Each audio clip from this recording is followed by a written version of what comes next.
And here to talk more with us about learning the warning signs of suicidal tendencies is family therapist Carmella Whitehead. Thank you for coming in. Thank you for having me. So let's start off by talking about depression and the fact that just because someone has depression does not necessarily mean that they have suicidal thoughts. Give us the warning signs of depression. Correct, yes. So usually depression is a couple of mood that lasts for about 2 weeks long. So you'll have a decrease in your mood or irritability, increase in irritability. Usually you have loss of sleep or too much sleep, lack of appetite or overeating, loss in your daily activities of what you enjoy Alert doing. from You can't calendar. do that anymore. Those Pilates. kinds of things. And then suicidality is another Alert aspect from of reminders. depression, but not necessarily everyone Email is Susan Wellness suicidal. Connectio.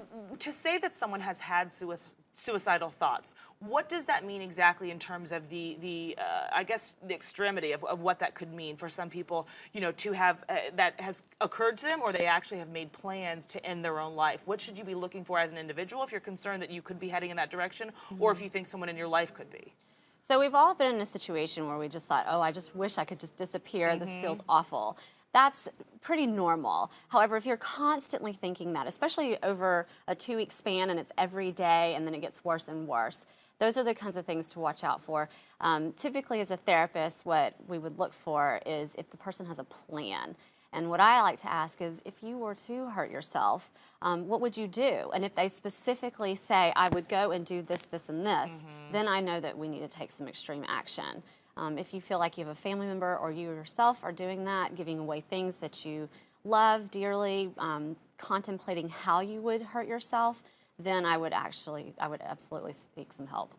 What should you do if you think that someone in your life could be suicidal? What's the correct way to approach somebody about that? A lot of support and love. Sometimes they won't admit it. They don't want to admit it. But definitely keeping love and support for them, making sure that they're around people who are positive for them, and then also reaching out to your community, any kind of hotlines, other therapists you may know, counselors, and asking for their assistance as well. You know, I think keeping the dialogue open and conversation about this is so important also because, you know, you were making the point during the break, just because someone is suicidal does not at all necessarily make them homicidal as well. In the case of this German Wings pilot, you know, people who with suicidal thoughts don't often think to take other people's lives as well. It's an individual thing. This is an exception to the rule, and there shouldn't be a stigma associated with it. Yes, I definitely think that that's an important point to make, that just because someone is suicidal doesn't mean that they're going to hurt somebody else.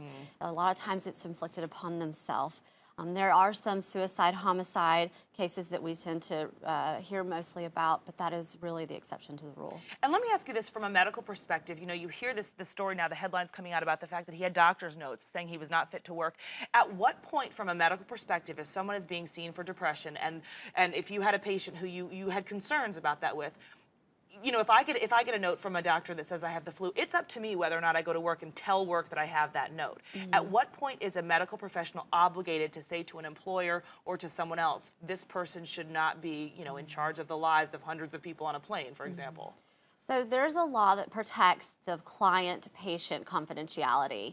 But one of those things that you, as a therapist, you say in the very beginning is, under the law, I'm obligated to report if I suspect you're going to harm yourself or someone else.